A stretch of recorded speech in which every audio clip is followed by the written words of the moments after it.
Hello, hello, and hello again. It is, boy, we've been brought another week. We've been brought another week. We are excited to be here on today. And we're just going to do some check-ins. Dallas will go last because we've been in the news all over again. So Dr. Wright and Dr. Wallace, how are you all from your neck of the woods? I tell you what, Kansas City, Missouri is doing well. Still have the same concerns that most of the other states do as far as dealing with the coronavirus and the COVIDiots that think they have a better plan than what God has. And so as we continue to pray for you, continue to pray for us, we are in what they are calling the pre-opening, and businesses are starting to open, and there's really, I don't know so much that there's a back to normal, but we're trying to get as close to that as possible. But yet there's some major concerns. Me personally, I'm not coming out of the house. Dr. Wallace, how are things in the ATL? In the ATL, they have started opening things up, yet many people are saying what Dr. Wright said, they staying home. So that's a good thing. At least the governor said he would not open bars, which people had a real issue with. Wanting to open them up and not be able to do social distancing. Our COVID is still going up, and mainly in rural areas like in Dalton, North Georgia, and South Georgia, in Albany. So it's so how are things going in Georgia with Ahmad and running with Ahmad? Wow. Well, they did assign an African American female as a district attorney to take over that case, and they're doing an investigation on why it took 2 months for the other 2 district attorneys to move on this case. So there are some positive things there. We still, I don't know when, they've not scheduled the trial yet. So, but at least those guys are in jail.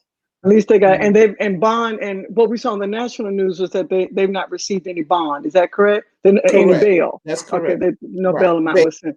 Yeah. Okay, all right. And the big D for us, I mean, it seemed like our judges just keep themselves in the news. We got another judge now, Judge Moyer, before we had Judge Tammy Kemp, but he's just simply following the executive order that the governor put out, did that.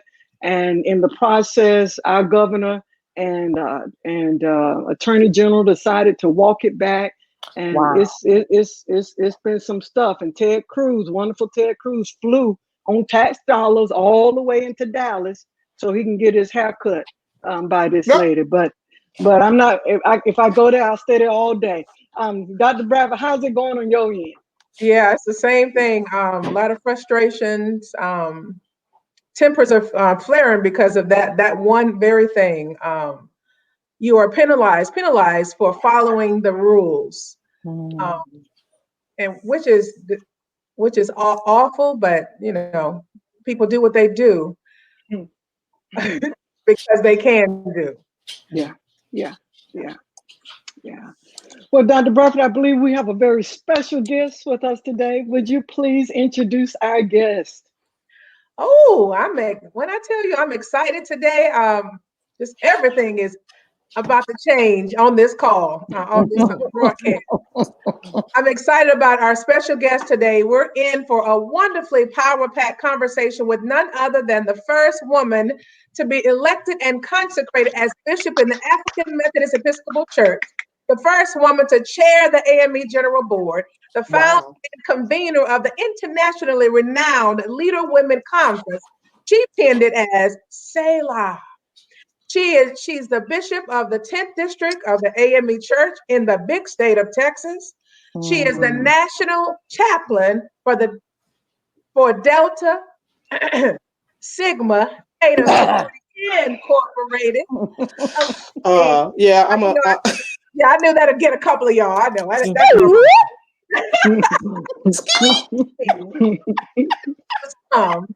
to reintroduce to others my bishop, the Right Reverend Dr. Vashti Murphy McKenzie. Woo! Thank you, Hello, thank you. Hello, everybody. Hello. Hello. Hello, Bishop McKenzie. It is Yay. so good to have you with us Welcome. today. Thank Yeah. you. And thank you for having me. It's a great time to have a good conversation. Amen. That's right, Dr. Hill. Bishop McKenzie couldn't be perfect. Go ahead. Wait, back that up. Sorry. We gotta stay focused here. I don't know what Dr. Hill is talking about, but she's in the right sorority. Thank you. Where are my sorors that are Wait listening? a Come minute, on, wait a minute. y'all represent all of my sorors. Come on. Okay, but go ahead. Yeah. We are still sisters united, regardless of where you are, Greek or otherwise. Amen. That's right. We haven't even started the conversation. I already thought of signs. This is sneaking in. Oh. Yeah. So, what are we talking about today?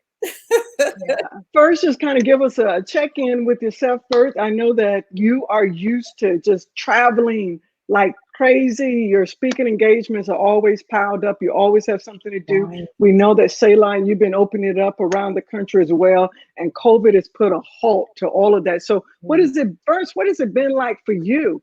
Someone who has the kind of schedule that you have to be here in this kind of shelter in time. Well, for halfway A-type personalities like myself, it's like, Halfway. Bring it on down. all right, you mean we can't. But it's been, you have to take a look that there's a blessing somewhere in the middle of it. People are ill, people are sick, people are dying. The horror stories are terrible. The leaders who are supposed to be making the best decisions for us are only making the best decisions for themselves. And so that means we have to take care of ourselves and we have to take care of our constituency. And so for me, it's been taking care of our constituency. As soon as it got to be March and it says like, "Ooh, this is getting ready to be deep, dark, and real." Gathering the troops. Okay, what does it look like? What does it feel like? What do we need to do? What information? Like we were not, for me, not trusting the information that we were getting out of official places. So let's get the people know the information, who understand the science. Let's get the doctors on the phone and let them tell us what this deal is.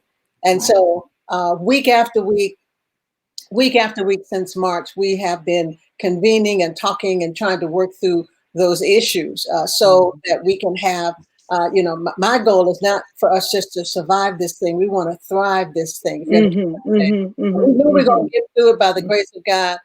We know there's another side after this, but I want us to be better than we went in. That's one side of me. Ta-da! The other side of me is cleaned every closet. I've cleaned out the garage. I cleaned out the drawer. I cleaned out the pantry. I have opened doors I haven't opened in years. The people down at Goodwill know us by name. Hey, the supervisor. Yeah, we got another load for you. And so we've been doing all those things that you say you want to do, but you never had the time to do, especially around the house. I've been able to go to bed early and get up early. Yeah. And get some good rest time in, some good reading time in, all those kinds of things that you want to do when you don't have the time to do it. So my rally cry has been, don't waste the pandemic. Don't waste the pandemic. Wow. That's good. Wow. That's good. Wow. That's We really may not have good. this time ever again in life. We may not have this time off the road. We may not have this time being disconnected and unplugged, so that you can work on some self stuff, so that you can show up better for the people. You can show up better, because you haven't been taking care of you. I confess, true confession, full disclosure, run. And Drop. have an opportunity to get reacquainted with my pajamas. I have never been so reacquainted with my pajamas in a long time. It's been years, maybe since the last baby was born was the last time I've been in my pajamas. And my fluffy slippers, everybody gotta have a pair of fluffy slippers that look like the dog has chewed on it for the last 20 years, but they're the best pair of slippers you've ever had your whole entire life.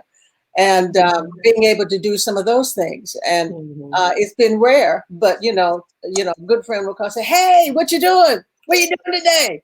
"Oh, I got big plans." "What's your plan?" "I'm moving from the left side to the right side of the bed." Tell the neighbors, say hallelujah. Hallelujah. Those days are few and far in between. But the family as well, kids, grandchildren are well, hubby as well. We take good care of each other here in Dallas, Texas. Wow. That's good. So, Bishop, if I might ask, how are you connecting with your churches around your district? I think at this point they say, please stop being so connected. I mean, we are connected through virtually. Every week we have a district-wide conference call with guests who come to talk to us about something that we need to know to do better. We've had annual conference Zoom meetings with both clergy and lay to say, this is how we're going to move forward. And these are the things you need to keep in mind. We had about 30 talking points, right? Reverend? Yes. We had 30 talking points. To say, wonderful points, though. Yeah, these are the things you need to keep in mind and conversations you need to have before you go in. That's right. When the governor said, we're going to open up at this time, I said, no, we're not. We're not. We're going to be down for 2 weeks, and then we'll make an assessment after those 2 weeks. Absolutely. Where we go. But in any crises, there are two major things that happen. One is an external examination of your reality, and the other is an internal examination of your spiritual and physical and emotional reality. And so you have to take time to do that. Make an assessment of the reality, and then make an assessment of your internal landscape. So when you do that, then you begin that connection. Let's talk about what ministry is going to look like after this. Let's talk about what we need to talk about before we get into the sanctuary. What are the nurses going to do? Are they going to have masks for everybody? Are they going to have gloves? Suppose Big Mama comes and she don't want to wear no mask, and she don't want you to take her temperature. I've been a member of this church for 49 years. I've been a member here longer than you've been a member. And I've never had to wear a mask. Jesus got me, and I understand that attitude. Yes, Jesus got you, but Jesus may not have everybody. And so we want to make sure that everybody is protected and connected. So have certain discussions need to be had before you get back into the sanctuary. So, we've stayed connected virtually, and pastors know that I'll pick up the phone and say, "Hey, you all right? You good?" Oh, yeah, baby, I'm just checking up on you, making sure you're all right. And so, what I have said time and time again, when you have to live in a high-tech world, you have to be high touch, because technology can connect you, but can be also very impersonal. And because it's impersonal at times, your friend, your 5,000 friends on Facebook are not necessarily your 5,000 friends on Facebook. Okay. They're your 5,000 connections. So you need to hear from your friends. You need to hear, hello, are you all right? I'm not calling for nothing. I ask for nothing, just to hear your voice. You're okay? Good. We all right? Fine. And those are the kinds of things that we do to stay connected. Awesome. Thank Bishop, you. you have written 6 books now. One book you wrote, you had to go back and get it again and update it. Not Without a Struggle. And you have so many women that are working through or trying to manage through the minutia. And what would you recommend to those who are gradually going toward the next step? What would you recommend to them, to those women who are wanting to do more and wanting to go to the next level? Well, there's an old song that Southern gospel people love to sing: "Sweep around your own front door, sweep around mine." So You know, build your queendom, build your corner of the kingdom. You know, do the best that you can do where you are. So if you can be the best pastors, you can be the best preacher, you can be the best developer of model of ministries and all of that. Make sure your stuff is tight and right. And then make sure if that's tight and right, it's hard for people to argue with success. They're going to be mad with your success. Right. They're not going to like your success. They may be jealous of your success. They maybe want to be where you are. But make sure your stuff is tight. And then you can replicate your stuff in a manner that people understand that they need your gifts at the table. They may not want you, but they want your gifts. Don't matter. I'm here. Wait,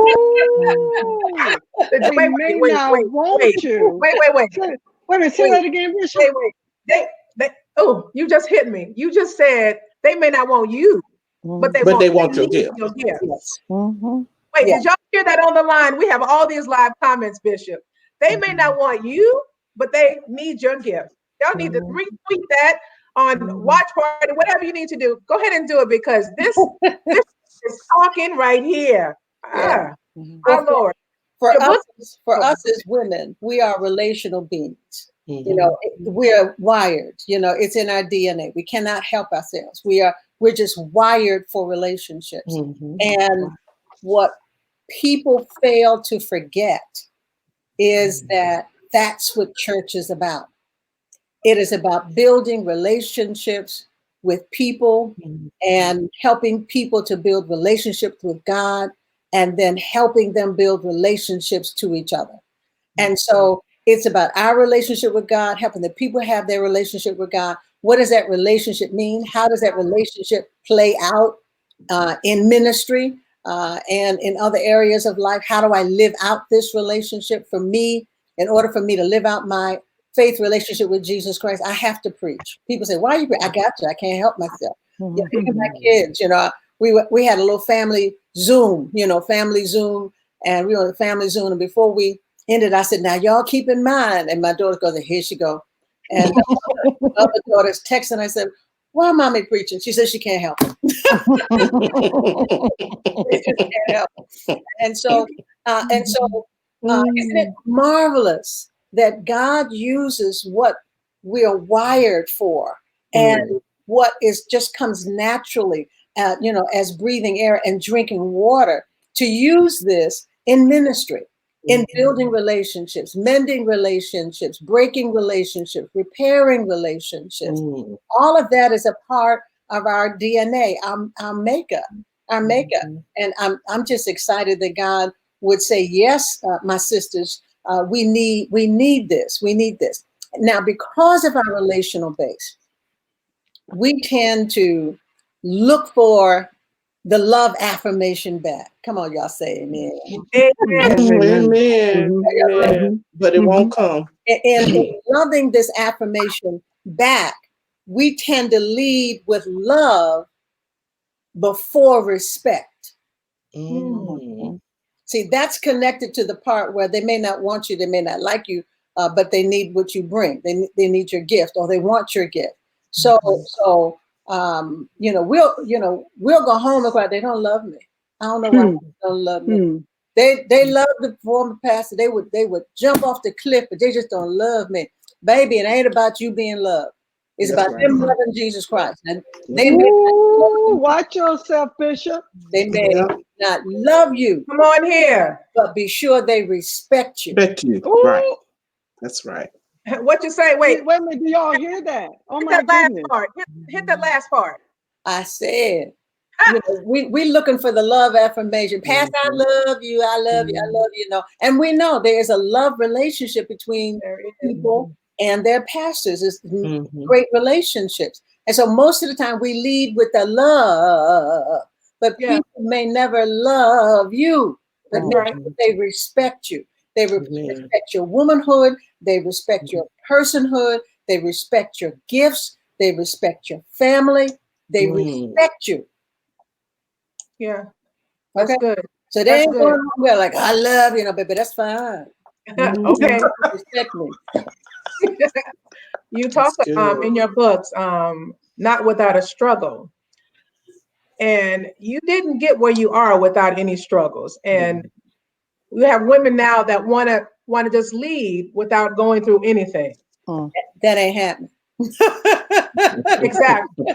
I'm looking at some of the comments. It said, Chriselle McDaniel, she's talking about, I'm running around in my living room. Y'all talking that talk. Thank you. I just want to what the people are saying on the screen.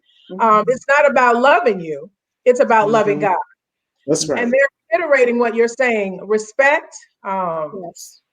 It's an amazing feat when you are respected and you're doing what God has called you to do, no matter what. Oh, I don't, wait. Go back.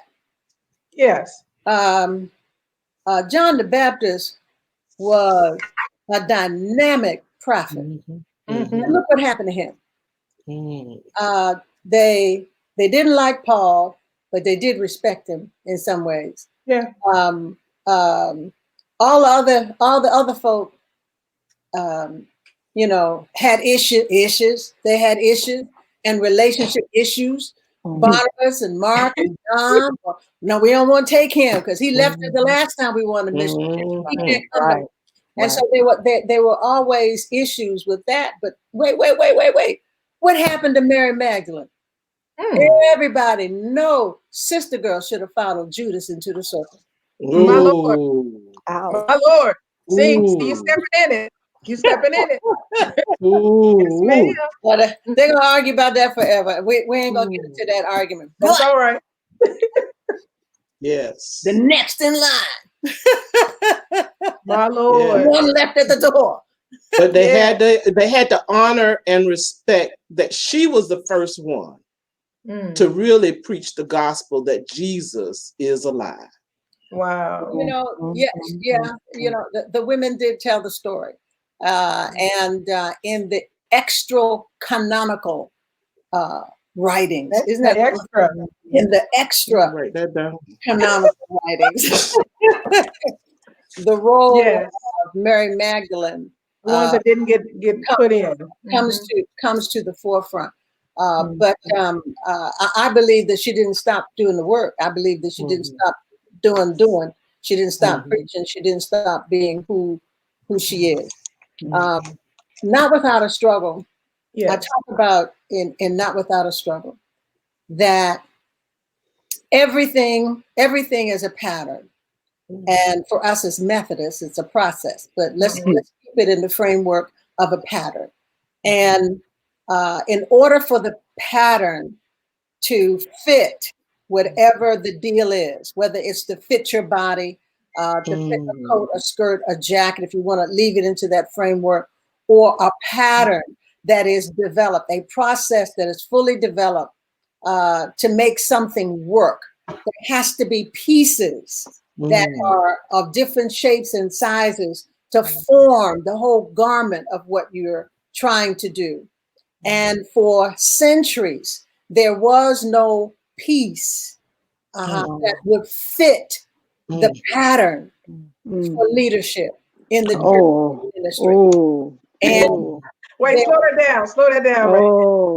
There may have been enough pieces for a fringe. Missionary, stewardess, deaconess. There's enough for a fringe, a piece of the garment, but there was not room in the pattern for a full bona fide piece to fit in. Wow. And so in order to put the piece in the pattern, then the garment has to be torn. In order for that right there, the temple veil had to be torn in two. And that was a wrenching, gut-wrenching crucifixion all day long on the cross, beatings, lied on, talked about, mistreated. We sing the song. And so in order for the new pattern to emerge, there had to be room in the garment for all of the pieces to fit. Mhm. Okay, so in order for that to take place, it either the pieces agree, you know, hey, maybe we really should do that, so we're gonna move this over and we're gonna push this up over here and we're gonna step this up aside and we're gonna slip this piece in right through here, or the garment gets torn, and in order to put it back together, you're gonna have to put that piece in there. We don't have to go back to biblical times.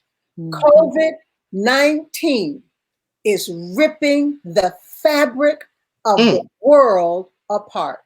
That's right. Period. Yeah. Period. It has interrupted the normal flow of things. And that's what happens when a woman in leadership steps in to her role. It just interrupts the whole order of things. Yes. And we like our stuff. We like our predictable stuff. We like to be like this. We like to sound like this. We like to look like this. And now here she comes. Here she comes. Now what's she gonna do? Now who told her to come up here and do this? And why we want her in the first place? So in order for change to happen, it has to be forced. And our country is being forced to change. Now, prophets of God to the prophetic household. The prophetic house has an opportunity to be sure that we have a better normal than we did before COVID-19 came. Whew, my Lord. Not just the new normal. We can have better normal. Better normal. And we can tell by what happened with Ahmad, what's happening. We have people standing with AK-47s on the steps of the Capitol in fatigues, and nobody said one word to them. Come on now. Come on. Man walking down the streets of New York City with his mask down, told to put his mask up, gets thrown to the ground. No gun, no knife, no weapon, no fatigues. You hear what I'm saying? Two black men in Walmart with masks on, ushered out of Walmart. That's right. Somebody got shot because they were asked to put on a mask. Yes. As I think you said it, Chalice, that the people are angry, they're upset. But change is being forced. Yes. And either we're just going to let it happen, or we're going to try to make sure that it's a better normal, not just a new normal. And in order for that to happen, that means people who don't necessarily like each other or talk to each other or live in the same places need to come together and make a decision that we want a better normal, not just a new normal. It means us is coming together. Yes, a better normal. The garment has to be ripped or forced. A piece of pattern has to be forced in so that things can change. And when it's forced in, when you broke the ceiling, so to speak, you allowed others to come in behind you. So now that's still happening today, but at some point, some women are saying, no, it's me and no more after me. Oh, Lord. Shame. So, so how do we change that culture to make a better normal, but to create a harmonious culture? We're going to have to develop our tribe, and a tribe moves forward. Develop your crew, your tribe, your girls, your whatevers. You're going to have to go together and understand that everybody ain't going to get into all the places you want to get in. So we make a decision. Okay, we're going to push you here, push you here, push you here. Everybody going to get somewhere. Oh, wait. Did you catch that, y'all? She said everybody is going to get somewhere. But it's going to take everybody to push, because from the cradle to adulthood, we are taught to be queens. Ooh, I like that. And there's only one queen. What? Wait. Ooh. Back that last part up and say it one more time. I said from the cradle to the grave. You can, I have a 6-year-old grandchild. She Yes. can name every last living Disney princess that has ever existed. And share her story. Yeah. Moana, Frozen, whatever. Disney has a princess in every color and every stripe. Yes. It's fine for little girl princess because she knows she's going to grow up to be a queen. And All right. only one queen. And Only one there's queen. two. One is evil and one is good. Wow. Only one queen can occupy the throne. And so that's taught early. So in other words, we have to create a new narrative. We have to create a new narrative. Have you ever been through the bridal magazines? I scroll everywhere. We've been home for 6 weeks. Okay. So we've been looking everywhere. And I noticed because I'm conscious of patterns. I'm conscious of process. I'm conscious of patterns. And all of a sudden I looked and said, all of the wedding gowns seem to have fishtails.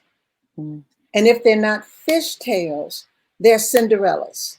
Yeah. And it's not the boofy tulle thing, that hangs down your back, right? Right. They're crowns. They're mini crowns. Yes. I don't need to wear a veil. I just want my crown. Oh, so is this where we are now? Is this where we are? Is this where we are now? Wow. I don't know. I mean, we probably need to go talk to a social scientist. Social scientists who come and help, decode and whatever. So walking toward to be unveiled, rather than walking toward to be unveiled, we come already, as a queen. My Lord. Okay. Yeah, it's something to discuss. It's something to see how far that analogy goes, and how far that analogy goes, and if others see the same thing. We talk about queen. Hey, queen. All of that. But there's only one. Virginia Ware says there's strength in collective movements. Yes. Us walking together as one on one accord. We all may have different gifts. We're all moving in different areas, but we're collectively doing it. Bishop McKenzie, I'd like for a moment, if you could also share and nothing. Women like myself, I still remember hearing that you had been elected. I was about to be ordained, and I was being handed a tape of one of your messages. But even now, in these many years that you've had an opportunity to lead Black Methodism, really, and beyond that, you are still recreating and reinventing yourself to remain relevant. And I say that in this kind of sense that some, they say, oh yes, I've been elected bishop and that's the end all for all.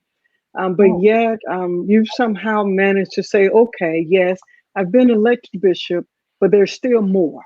Can you kind of share with us, I guess, how now you are you're still showing us just more ways that we can be relevant, how we can be relevant, how we can still maintain our womanhood, or for the men that are listening, how we can still maintain our purpose, our kingdom, kingship, and all of that. Can you push us a little bit as to what the last few years and what the next few years you see look like from your perspective? Sure. Just as there's some queens, there's some kings too. Okay, so let's. That's right. Kings and queen, equal opportunity employers. But if you go back to a book I wrote entitled "Journey to the Well," yes, and that was a part of me fleshing out what has been a part of me from the very beginning. In fact, my dad would tell me all the time, Vashti, you just got to settle down to one thing. And I would say, why? Why one thing? Why? Because jack of all trades, master of none. And I said, but there's a whole lot of other stuff here I want to see about. there's a whole lot of other stuff I want to go see about. And so what I wrote in Journey to the Well was that there was one woman that we speak of, and that is the Samaritan woman. But there were many facets to this woman.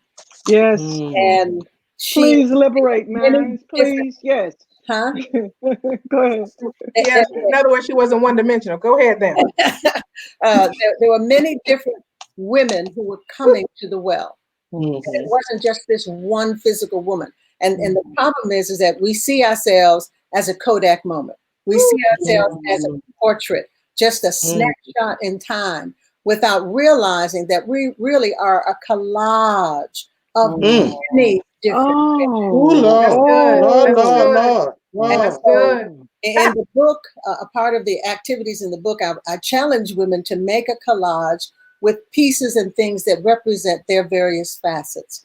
And so, your wife, mother, sister, aunt, niece, you're an organizer, administrator, you're an artist, you're a dancer, and those various pieces come to life in different parts of your life. And sometimes they're set aside because of responsibilities or circumstances.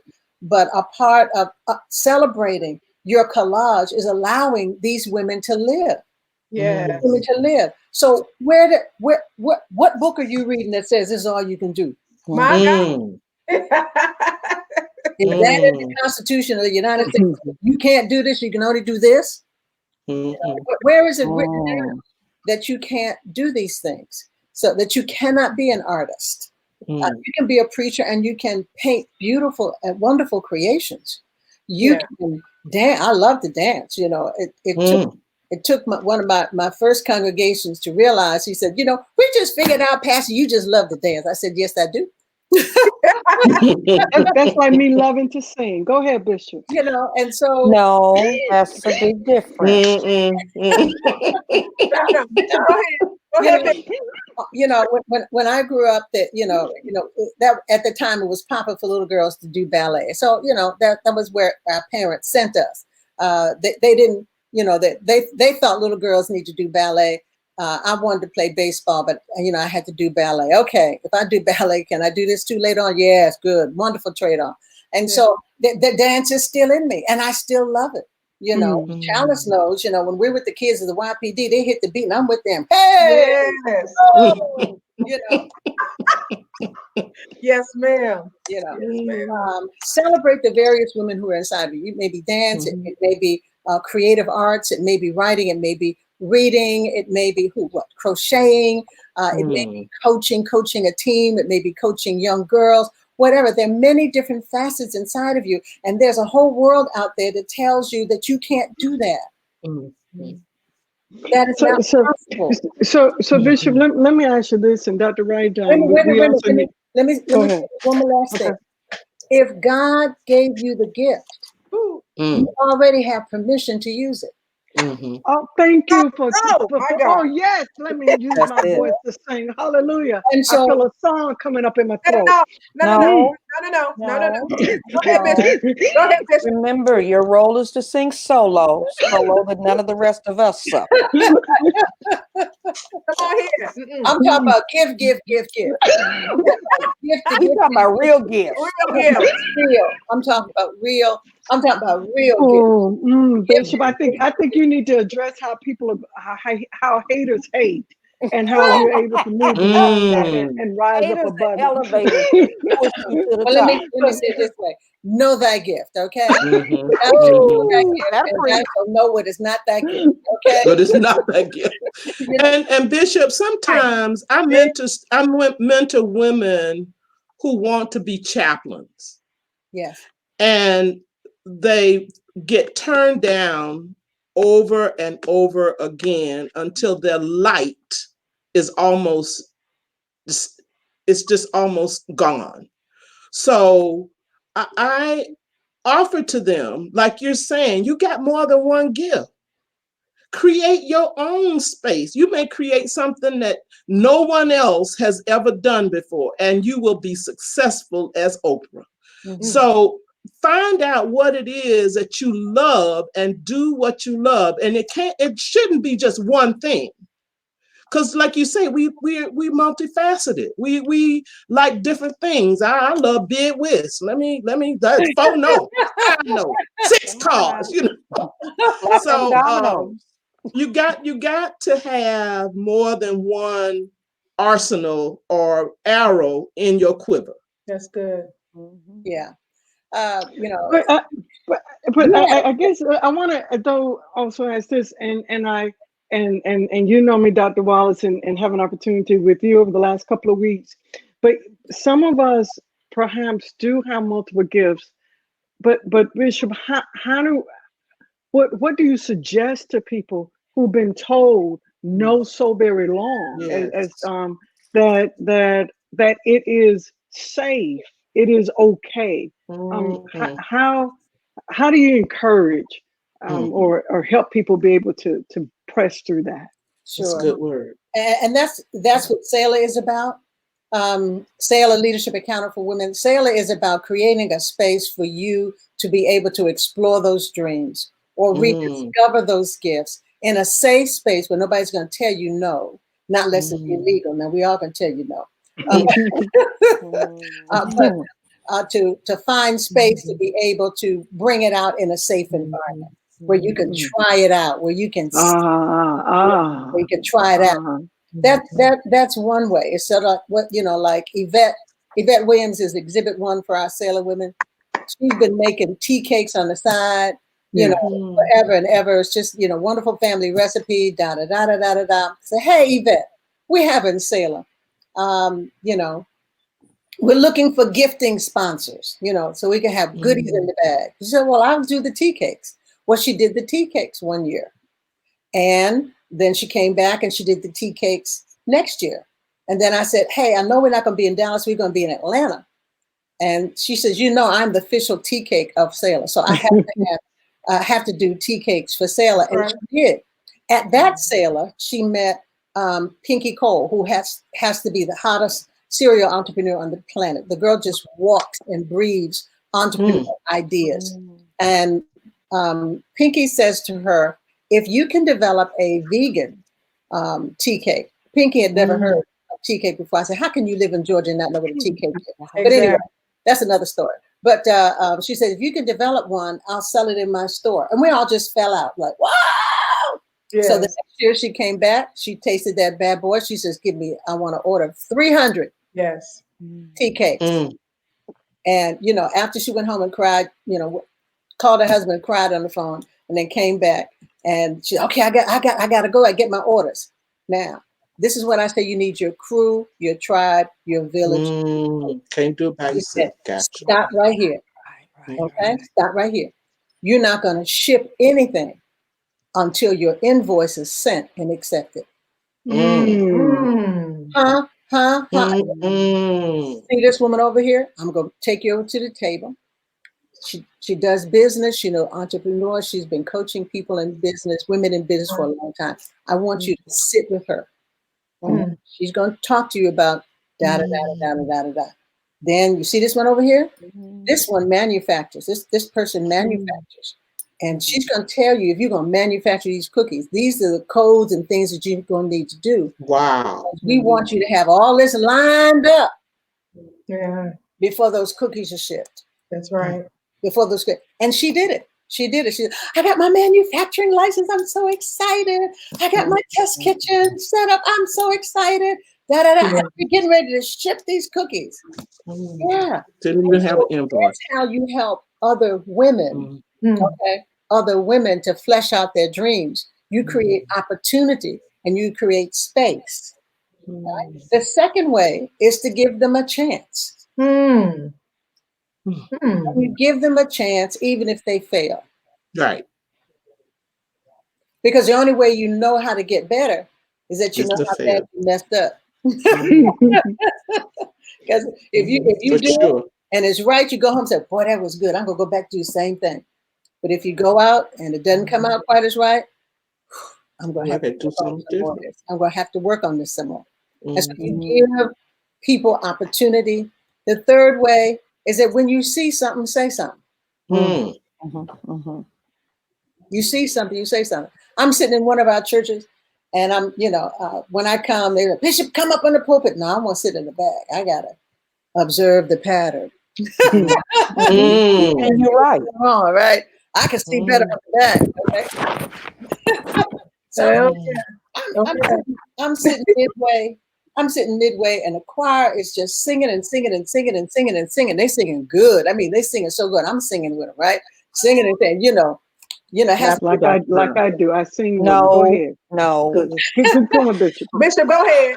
and I'm hearing this beautiful voice, and I'm listening to this voice, and I turned. I said, "How come you're not in the choir?" Well, nobody asked me. Oh Lord. I said, well, this is not my church, but I'm asking you to be in the choir. Right, exactly. How come you're not sitting in the choir? I mean, gorgeous voice. I mean, we're all sitting back there just enjoying listening to them sing.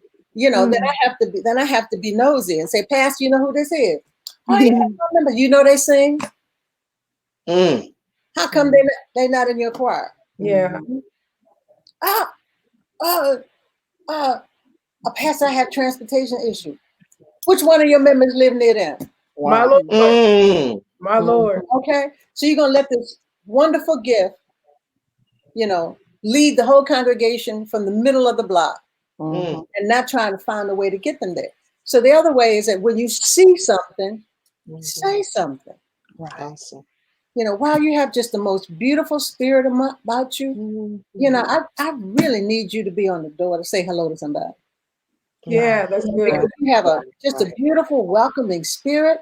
Have you ever thought about how God could use you in this wonderful field? You understand what I'm saying? Or it's a special day and somebody other than the officers get to pray at the pulpit and they pray kingdom down. You go like, oh, Lord have mercy. Yes. You need to come walk with us just for a little while so we can see what this whole gift is that's happening in you right now. Right? Yeah. So you create space for people to be able to have dreams and develop. If you see something, say something, or you give them an opportunity.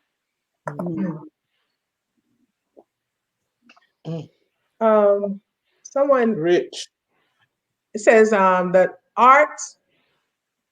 Dr. Wright, you would have to help me with the name. You always say it right.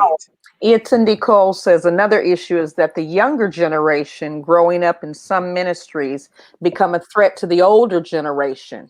The anointing has become a threat. At the end of it, we see people prostituting their anointing. How do we grow in the gift God has called us to? Woo! Yes, it is true. That happens. Let's say the emerging gift. The grown gifts around you feel threatened by that gift. It's a prayer issue for your covering. It's a prayer issue for your covering and protection from God. See what you can learn from it, and then demonstrate by your behavior that you're not there to take their position. You're there to help them with the ministry. And sometimes that has to be articulated. Pastor, hey, I'm here to learn. I'm here to grow, and I'm here to help you. Now, they may still look at you at the side of their eye. But you have articulated that you're a team player. Yes. And that your goal is to help the ministry to flourish. Okay. I think that was one of the biggest issues with David and Saul, because the release procedure totally went west. And instead of recognizing this as an opportunity to be able to celebrate him and celebrate the fact that he had poured into him and built him up, he became threatened by it. And a lot of pastors do that, and they don't want to let go. So that's why you got 43 pastors sitting in the pulpit and waiting on their Sunday to preach. And then, on that first Sunday, all 28 of them want to get up and have remarks. I'm just saying. My. Well, if y'all sitting up there and y'all ain't got nowhere to go, y'all call me. It's like in in certain places of the United States, you have just what you say, 45 preachers are sitting up there. And, I may be the guest preacher, not minding my business. Lord, forgive me. And, what are y'all doing? You sitting around hoping for an opportunity to pray? Is that what you're doing? All right. That's what you went to seminary for? You paid $40,000 to go and sit and hope somebody going to ask you to pray on Sunday morning? Dr. Wright, I see that another question also came up. Yes, she has another question. Go ahead and, well, not a question, but a comment. Say, there are churches that need to be planted, and there are churches that need to be planted. There's a question from Amber Jackson. Amber, love is my religion, Jackson. Mm-hmm. How do you minister without sacrificing your ministry on the altar of male ego? Freely. I know who has called me, and I'm not intimidated by what a man may think. And when you recognize who has called you, you stop answering the critic. Mm-hmm. You will never measure up to what other people think. There will always be that one voice that has an issue with you. Mm-hmm. But you can also go cultivate your own garden. Why is it necessary to be in that space when you're not wanted? That's why God has a world and there's a ministry for all of us. You have to find your niche and then develop it. You have to train for it. And just because someone says no, it is a complete sentence, move to the next thing. That's why you got pieces of garment that this won't fit with this shirt right here. It won't fit with this dress, but man, does it look good with these jeans. So you got to have more than one place. I love it, Bishop. You got cultivate more than one. I think it's a misnomer to say I'm a jack of all trades and a master of none. That's not true. Because you can be master of more than one thing. In this world, in this 21st century, there's more, let's say, latitude for you to do that. In our parents' and grandparents' era, you worked at the job for 25 years, got a gold watch, and went home and sat on the front porch. And millennials who are coming along today will work 3 or 4 or 5 different careers and jobs before they come to the end of the day. A part of being in ministry is also knowing who you are and what Christ has called you to. And the call is ever evolving. It's ever evolving. It's ever evolving. You may thought you were called to be an evangelist, and next thing you know, you're a pastor. You thought you were called to be the missionary, and next thing you know, you're an associated minister. Or you knew you were called to the preaching ministry, but you're really called to be a chaplain. I tease Dr. Bishop, if I can press you, and now officially as a bishop press you, is that I hear Dr. Wallace, and Dr. Wallace, you work with a whole lot of Methodist preachers within my denomination. But if a preacher if someone believes that there's a call to ministry in their life and they quote answer that call within our system, and then attempt to go is what I say. And then go attempt to cultivate somewhere else, they get penalized. What do they if they don't just stay the course until they quote reach whatever, especially if they're seeking ordination or they're seeking some type of connectivity, so they can go cultivate. But Bishop, what I know this is perhaps might be a little sticky ground, and we only got about 6 minutes left. Oh, good. That fight, girl. So what do you say to someone who might say, well, I'm under this oppressive kind of leadership. They don't really want my gifts to grow, and I feel like I'm drying up here. But yet, if I leave and attempt to go somewhere else, they have to start all over, or they're ostracized by the church. Bishop. And it is a reality. And that's why I say you have to be clear about who you are and Christ's call in your life. everybody may not be called, they be called, but they're not necessarily called to the system.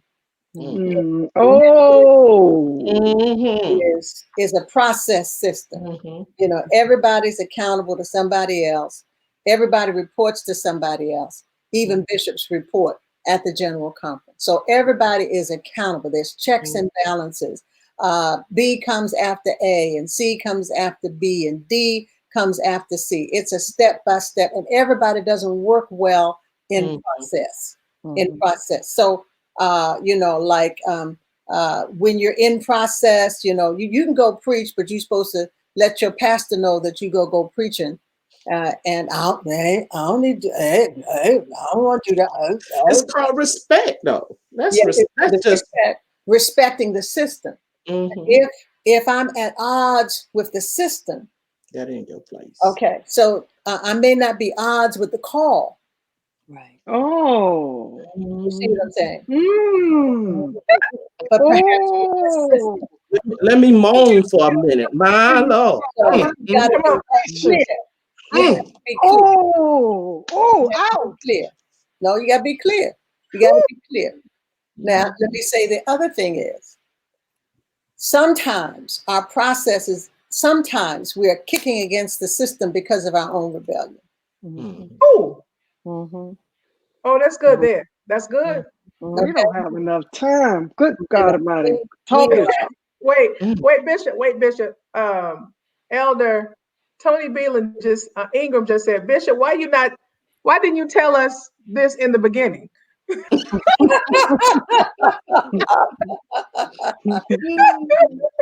Let me tell you, after my first year in the pastorate, out in the wilderness with my 7 members, and come back to the first annual conference, gave my report. The Lord blessed. I ain't gonna God extraordinarily blessed in major ways out there. And I came back and made an appointment with my pastor, and I sat down and I said, why didn't y'all tell us everything? I mean, you know, I went to school, went through the Board of Examiners, listened, learned, read more stuff I didn't feel like I wanted to read, but had to read, that nourished my soul and prepared me for ministry. But there's some stuff you didn't teach me. And he just sat there and looked at me and looked at me and looked at me. And I looked at him, and I said, oh, okay, now I know why. If you had told us everything, we wouldn't have gone. Wow. And so Jesus said at the end of the gospel, I think it's John, right? He said, if I told you everything, would not be able to bear it. Right. And so a lot of ministry is on a need to know basis. My Lord. God tells us. Now that'll preach. That's right. A need to know basis. At the time that we at. And then when we get to the next season, he tells us more. Well, I can tell you, if God told me back in 1970 something, that I'd be in a boat on a fast moving river with a 12-year-old trying to get me across the river to serve communion to a church up on a hill that hadn't seen a bishop in 40 years because the presiding elders were scared to get into the boat and go over the river and up the mountain to provide service for these people. I would have told God he had lost his mind. However, the call is so compelling.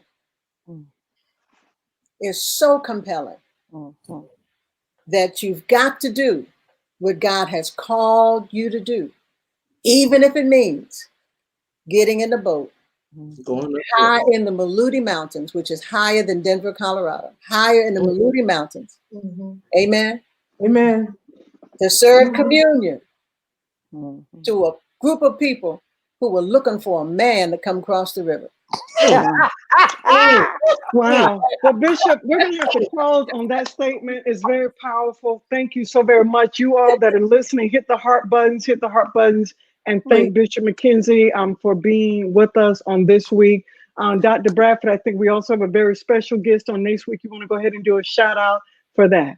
Next week, we'll have none other than Reverend Dr. Cecilia Williams Bryant. You do not want to miss next week because God is going to show up yet again. Come on in the room because God wants to do something great for you. Amen. God bless you all. Thank you all so very much for joining us on Timely Wisdom. We will continue this conversation in Purpose and Promise in our group page. Please go over there. You can see the connection from the Timely Wisdom page. We look forward to the conversation, the continued dialogue. Until then, we'll see you on next week. God bless. See you next week. Thank you, Bishop. Thank you. Thank you for Bless having you, me. Bishop. Bless you, Bishop. Great conversation. Thank you, Bishop. Stay right there.